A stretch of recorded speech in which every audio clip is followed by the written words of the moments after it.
Stacia Suttles is one of the most decorated amateur boxers from the US. Her amateur career includes being a 4-time Team USA boxer, a 9-time national and international medalist. She competed in 2 US Olympic trials and was the 2024 Olympic alternate.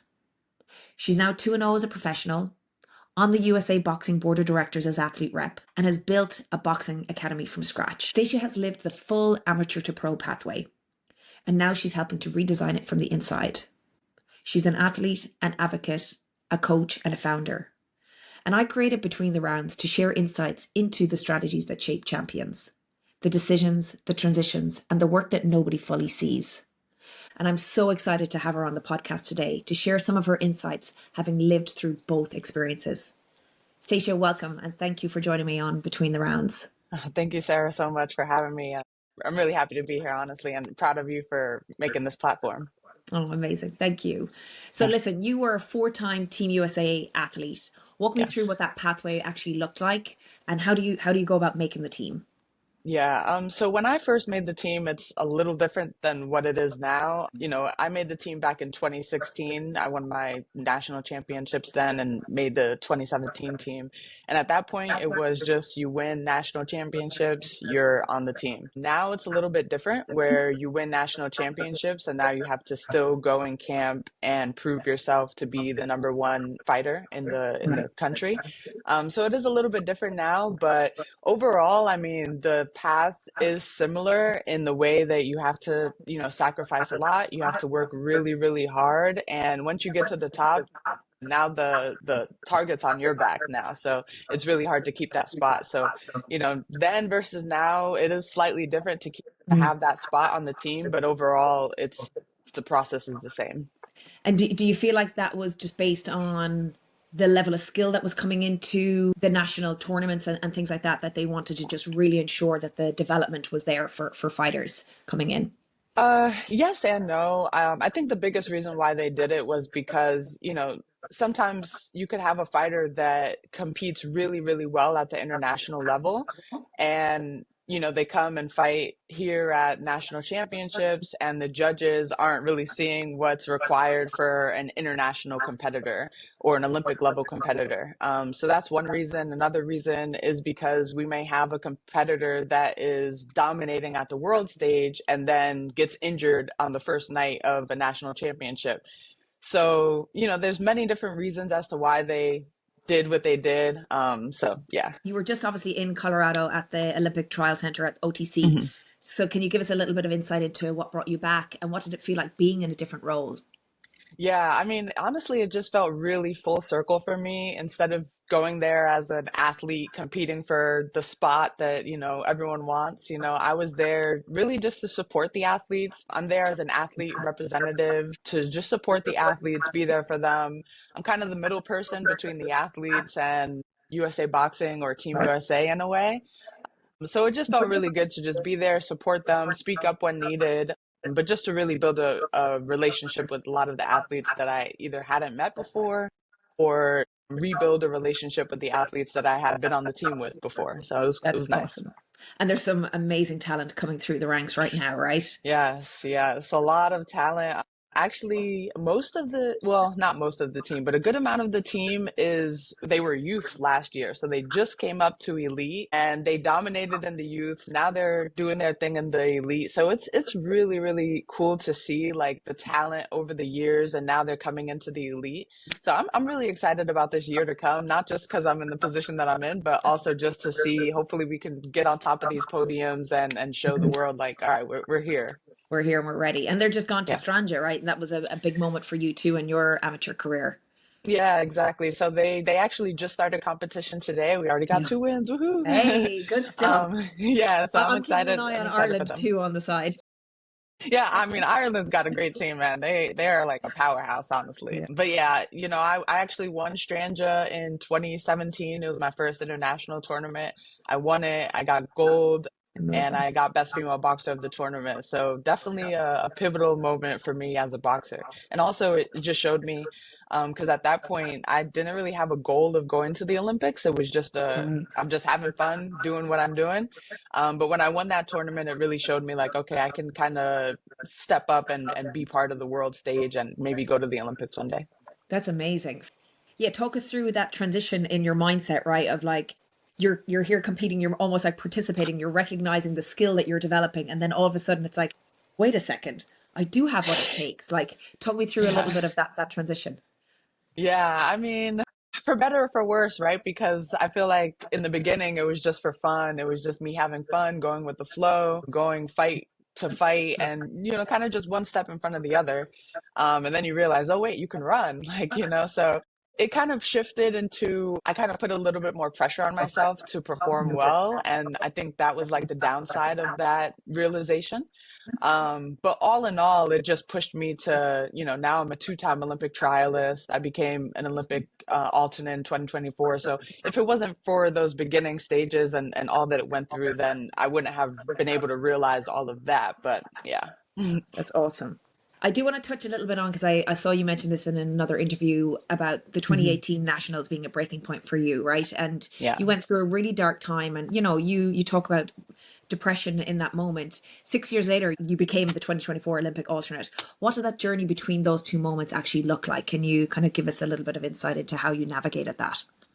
Yeah. I feel like it was kind of a two-phase thing that happened. So yeah, 2018 national championships happened. I don't even think I made it to the finals in that tournament. So I was completely out, and I knew that 2019 was a big year in terms of just going to the Olympic trials, being on Team USA. They had some big international tournaments coming up. So losing that tournament really shifted my perspective, because at that point it was like, okay, I'm winning, I'm a champion. I put so much into my boxing that now I've lost. I'm not invited to the Olympic Training Center. I'm not training with the teammates that I had been training with. Um, That's so it really really tough. shift. Yeah, it was really tough. It really shifted things for me. But I mean, uh, I think for me, it also just showed me that there's more important things outside of boxing. So when I lost, fell into depression, luckily I had a really good support system. And through that depression, I realized like, oh man, I appreciate the support system that I have. And one of those people being Coach Reese Scott out of New York. She was a huge mentor. Yeah, she's a great friend of mine, and she really helped me to beat that depression at that time. She actually showed me a book called The Four Agreements that Love completely, it. Love it, Stacia. I man, like go back to that every year. I'm like, yes, life can be this simple if we just follow these four agreements. yes, exactly. And that book, literally, once I read it, it was like I was looking at my life from up above, and life completely shifted for me after reading that book. And it was like depressed, no longer. I mean, it feels crazy, but it really was that simple. Obviously, it still took work, but Of that course. book really helped me. So yeah, I competed in the 2019 Olympic trials for 2020. I didn't go as far as I wanted to go in that tournament, but then kind of the world stopped, and it kind of helped me in a way, because I was like, okay, let me take a break from boxing. Let me just figure out what I want to kind of do in life. And, it was kind of like a bittersweet moment for me. Because obviously you don't want the world to end or anything crazy to happen, but it helped me to just figure out who I am outside of boxing and what I really value outside of boxing, which was super helpful in when I returned in 2022 to boxing. I kind of returned as a different person in a way. Like I had the same goals. I was very driven and motivated, but I came into it with just a more mature mindset, I would say. That's awesome. Were there certain things that you within that kind of learning moment, or within those couple of years of like taking a step back from boxing, what were Mhm. some of those values that really aligned to you that you were like, yes? So regardless of like the evolution of what your journey in boxing becomes, what are some of those values that you want to ensure stay true to you and the people that you keep close in your circle? Yeah, I mean, I think the biggest thing for me is just doing my best. I think before I was so worried about being perfect, about winning, about, proving anything, you know? But then I realized, like, if I'm just doing my best, that's really all that matters. And if I go into the ring and I do my best and I know that I did my best leading up to that moment, it doesn't matter what the judges decide because I know that I did my best, you know? And an example of that is, you know, you can go into a fight and you did everything possible to win that fight, and the judges still decide that the other person won that fight. So I think that's happened. You know, I've been on the losing end of so many 3-2 split decisions, and I let those decisions either get me real down low, or if I win, I'm real up high. But it's at the end of the day, it really just matters how well you feel like you did, how well you performed, and that's my biggest thing now. Like I just worry about doing my best, being my best self, and hopefully that's good enough to win. I know that's good enough to win, but you can't, you know, you just do your You best. can only control what you can control. And Yes, yes. I completely agree, Stacia. I went through a similar kind of mindset shift when I was back in Ireland for the elite national tournament, where I used to find coming into sparring sessions, right, where obviously you're in there with more experienced people, and you'd be thinking, "Oh my God, I did so bad in that sparring session," and you'd be beating yourself up like, "Why am I even doing this?" And I shifted my perspective on making it task based sparring of like, here's three things I want to accomplish in this session. And it's not about winning the rounds. It's not about getting one up on the opponent. It's like, did I do the things that I wanted to accomplish in those rounds? And that's truly what matters, right? Because you're seeing the Yeah. development, you're seeing the ability to grow and adapt. Yeah, exactly. I would much rather lose a fight knowing that I did my best and everything that I know that I do well at, like my jab or keeping my distance or my footwork, things like that, than winning a fight and I just didn't perform well, didn't do my best, didn't do the things that I know that I do well. So, yeah, Yeah. it's just definitely a perspective shift. And like you said, controlling what you can control and literally letting go of everything else. Yeah, I love that. Before we move on to kind of more of the professional side of things, I did want to just maybe touch on, in terms of your role as athlete rep, are there things Mhm. that you'd like to see change or improve for the current Team USA boxers? Are there things that you're trying to push on with the board? Nothing in particular, to be honest. this is a very new role for me, in particular. So I'm looking forward to Okay. just building a relationship with the team and doing my best to support them as much as possible, the athletes specifically. Like, for example, I'm sending them emails at least once a month just to keep that communication flowing. You know, there are a lot of changes happening, like the number two team members or the That number two pathway? ranked, yeah, the Yeah, number two ranked boxers. They're getting opportunities to compete internationally now, which has never happened before. It was always just the number ones. So that's a super exciting thing to happen, and it should help with the development of the boxers as well. that's awesome. That's awesome. Yeah, and I do hear that there's potentially some additions to the coaching side of things too, which will be exciting for Team Yeah. USA. I'm a bit jealous on our side, but it'll be Yeah, good. there's some new coaches.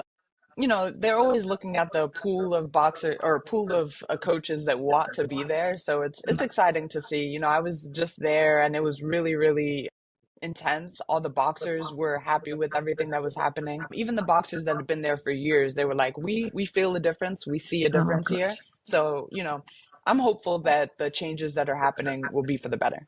Sure, that's really awesome. And no better person to be in that role. So appreciate Thank all that you. you're doing. Thank So you. let's talk about the internal decision to turn pro, right? Not the actual announcement. What was the real conversation that you had with yourself to kind of get to that moment?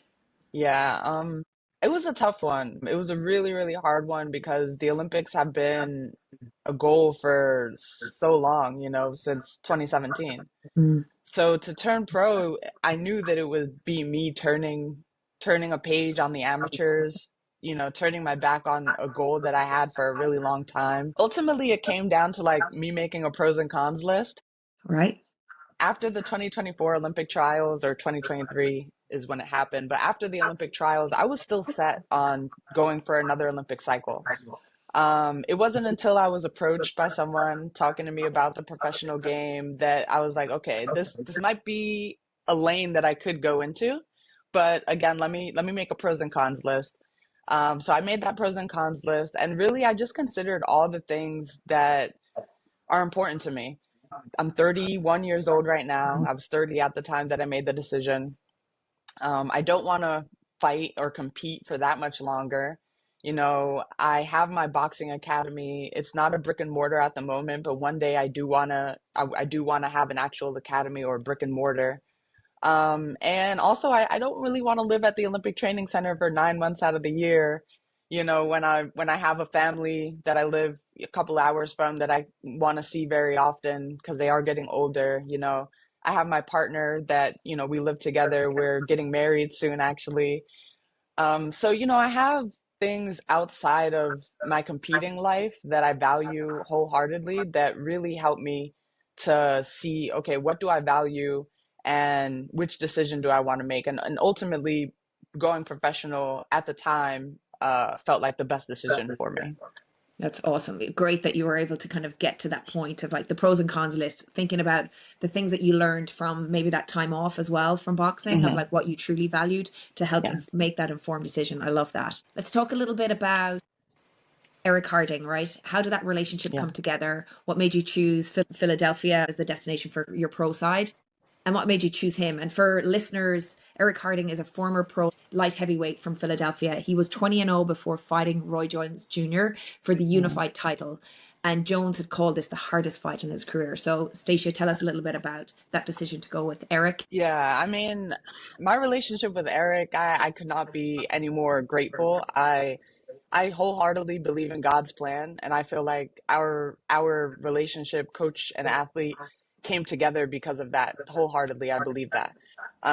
So when I first decided to start, get back into boxing again in 2022, I came up with an entire plan. Like, okay, I'm gonna train, myself, and then I'll go to a couple of different gyms every week or so. I'll train with a couple of different coaches, see how I like it, things of that nature. So when I was getting ready for national championships, I was training with one coach, it was going great, but her gym had closed down and she was in Jersey. So I ended up, okay, let me just stay in Philly. So I'm in Philly, I'm training with actually Mark Robertson. So he's the mad scientist on Instagram. And I was training with him. We were training together at Team Chaos. And while we are training, and I'm the type of person that like I know what I need as an athlete and I'm going to be vocal, and if I'm not getting it, it's going to be I got to do what I got to do. I got to do Yep, what's best for me. 100%. Yep.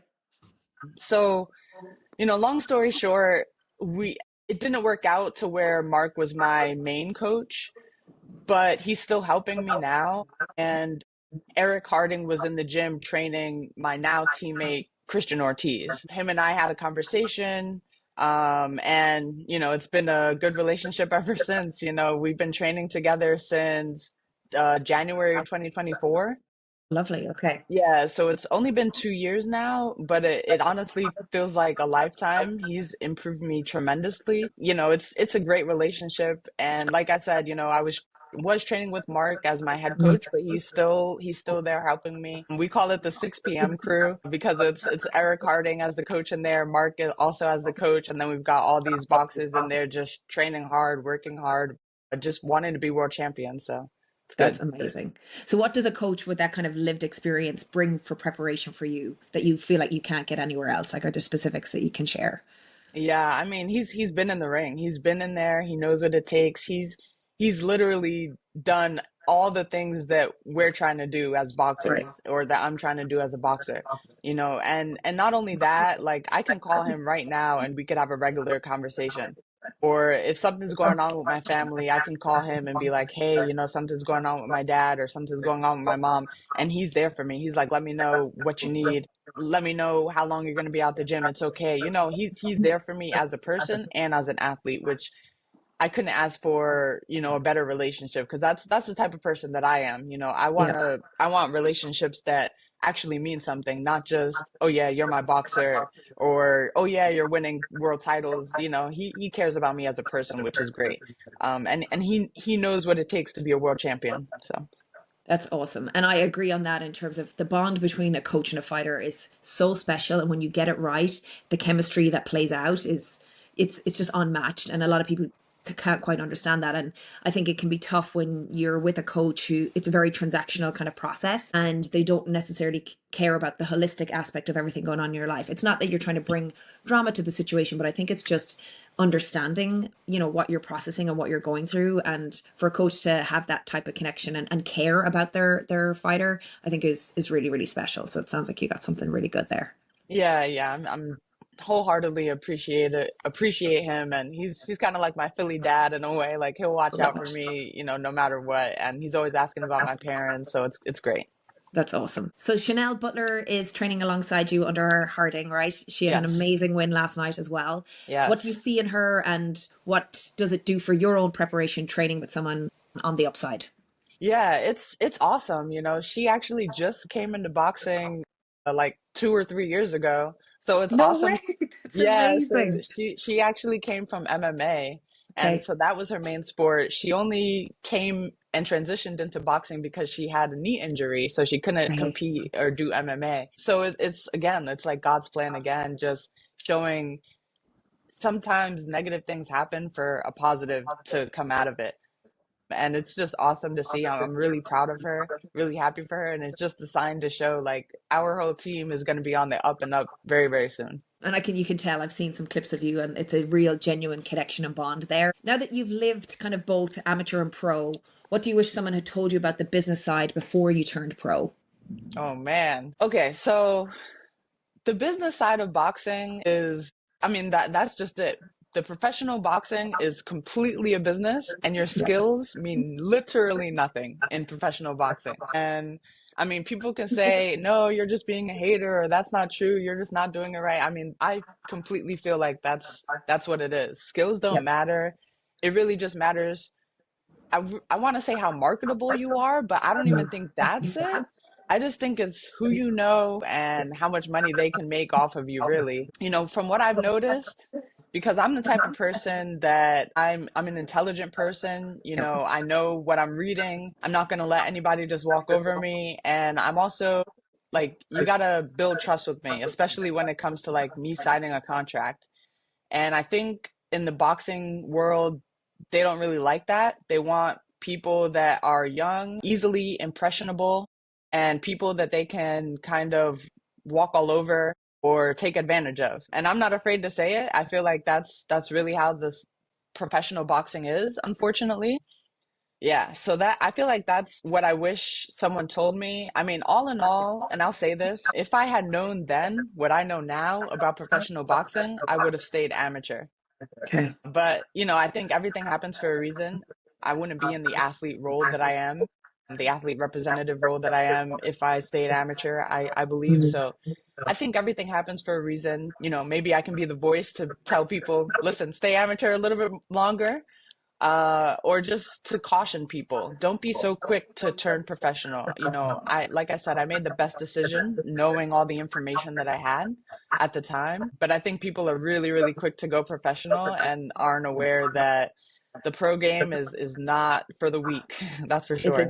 It's a different ball game, and I agree in that you've got so many young, hungry kids wanting to become the next world champion, and they'll sign anything. They're not reading the detail. They don't know what they're truly signing up for, Yeah. and there are a lot of and I would say on the female side where they've questioned some of the contracts that are being put in front of them, and they've said no to things because again it's not to suit them long term, and that's a big risk to take in the early stages of your career. When we look at someone like an MVP promotion, right, they've obviously made huge bets on women's boxing. They drew big numbers for the US for the Taylor Serrano trilogy, but on the flip side we've seen other promoters and investors neglect women's boxing. Mhm. As a fighter who's obviously trying to build her pro career right now, what do you make of that landscape, and does that change what's possible for you? I mean, I wish more promoters were investing in women. It kind of feels like when it's convenient to them, then they'll invest. Yep. But at the same time, women have been fighting, for years to get that equal anything, equal Yep. view, equal pay, equal something. It feels like we're scratching at the wall here. I think women's boxing is definitely on the rise. It's certainly bigger than when I first started boxing. I kind of feel like I'm in that in between stage. So maybe it's just maybe it's just a me problem, right? Because I feel like in amateur boxing now it's pretty big, whereas when I first started it was kind of small. And now professional boxing, it's like growing, and I'm like, what's happening? So I don't know, I think I'm optimistic for women's boxing. As for me and my professional boxing career, I'm wholeheartedly trusting in whatever God's plan is for my professional boxing career. And I'm doing my best every single day. I'm taking it day by day. And if the opportunity arises for me to break that door open, then I'll take it. But if it doesn't, then I've got life to live, you know? I love that perspective because at the end of the day, again, you're being smart about what's being put in front of you from contracts and what is being offered, but then also controlling what you can control and focusing in on what your skill and your development looks like with your coach and all of that. So let's talk about TCL, right? Hmm. Because you made an unconventional decision with that, but it's about equal pay. There is televised moments, there's a team format. What drew you to it, and what does it teach about your own market value? Yeah, good question. So I'm grateful to Team Combat League. When I first heard about it in I think 2022, the New York team wanted me to join, and I was like, nope, I'm still focused on the Olympics, so I said no to it. Um, and at that point, I was like, this is kind of dumb. Like just going for one round, it feels like really risky for no reason. Just go the traditional boxing route. Like, why wouldn't boxers do that? Now that I'm a professional boxer, I'm like, I get why professional boxers wouldn't go the traditional boxing route or can or aren't. So I'm grateful to Team, now they call it Team Boxing League. Okay. I'm grateful to Team Boxing League, and I'm actually going to be doing a second season with them. And really what drew me to doing it was just the opportunity to stay busy. I turned professional for multiple reasons, and one of the reasons was because I wanted to fight. I like fighting. I don't want And to you're a go good to fight. You're a good. I was going to say you've got versatility in your skill set in your thank toolbox, you. which is Thank beautiful, you. beautiful to see. Thank you. And that's what I love. I love boxing. I love fighting. I've loved combat sports since I was 5 years old. I've been doing this a very, very long time. So I love just training hard, competing, showing my skills in the ring, and ultimately getting my hand raised in victory. That's what I truly love. And when I turned pro, the opportunities to compete were very, very slim. Mm, And Team Boxing League gave me the opportunity to compete often and get paid for it, which so I was like, yeah, let's do it. And I had some pretty good teammates, which was awesome. that's awesome. And then you're able to obviously run parallel your boxing academy. Yeah, I mean, it's difficult, but it's easy in a way because they all are kind of intertwined, and I love doing all the things that I am doing. As far as teaching goes, I created my academy because I noticed that in myself, I was lacking emotional maturity, and over the 3 year break from boxing, I developed that for myself. But I realized that I I was lacking it because I wasn't taught it. And I know that there are a lot of other people in the world, especially children that are in the same boat. Maybe their parents are lacking emotional maturity, or just adults around them are lacking that in general. So I was like, okay, what can I do? And I have these boxing skills, but I also have other skills, and let me see how I can bring them all together to create this program for people. So, that's what I do year round. I teach in after school programs and summer camps. I've taken a little bit of a break from doing private coaching. So right now I am focused on the after school program and the summer camp as well. So it kind of eases things for me. Takes a little bit of the pressure away from the private coaching and everything that I was doing, but it'll be picking up very soon or in the near future. But yeah. No, that's awesome, Stacia. And I can just imagine all like the young kids from the program having your little fan base, and just being such an inspiration to them and the journey that you've had. I cannot. Yeah. Yeah, Beautiful. they love it. Like over this past summer, actually, so I went to camp, I taught my classes, and then I left midway or midday so that I can go weigh in for my fight the next day. And Oh then my gosh. the following week I showed them the fight, and they were like all hyped about it. So it's awesome, it's good to see that they're like, okay, yeah, she's teaching us the jab and the cross, but she's actually doing the jab and the She's a cross in the badass ring. in the ring Yeah, too. Yes, exactly. yes. I love it. I've heard you say that you fight for little Stacia. So this Yeah. six-year-old version of yourself who couldn't imagine this world, what does she need to see from you in the next 12 months? Oh man. I think little Stacia needs to see me just continuing to be me and staying true to myself. I think it's very easy for me to say, okay, yeah, I'll sign with you, or yeah, come on, work with me, you know? But it's important for me to just hold true to my values, what's truly important. And, you know, like I said, God's plan is really, really important to me. So I really just don't want to turn away from little Stacia in hopes of whatever anyone else is shining at me or offering me. Really just holding true to my truest values and my most authentic self is what's important for me. And I think little Stacia will be happy no matter what. Absolutely. Love it. Stacia, thank you so much for sharing such words of wisdom and insights into your journey. I truly, truly appreciate you joining us. For those who don't currently follow you, where can they find you? Where can they kind of figure out more about you? Yeah, well, first off, thank you again for just having me and just building this platform. I appreciate it, and I'm sure other boxers and athletes will as well. Where you can find me is at Stacia the Natural on pretty much every single social media platform. So my name, Stacia the Natural, and then I also have a website, staciathenatural.com. Amazing. Thank you so, so much. Appreciate you. Yes, thank you.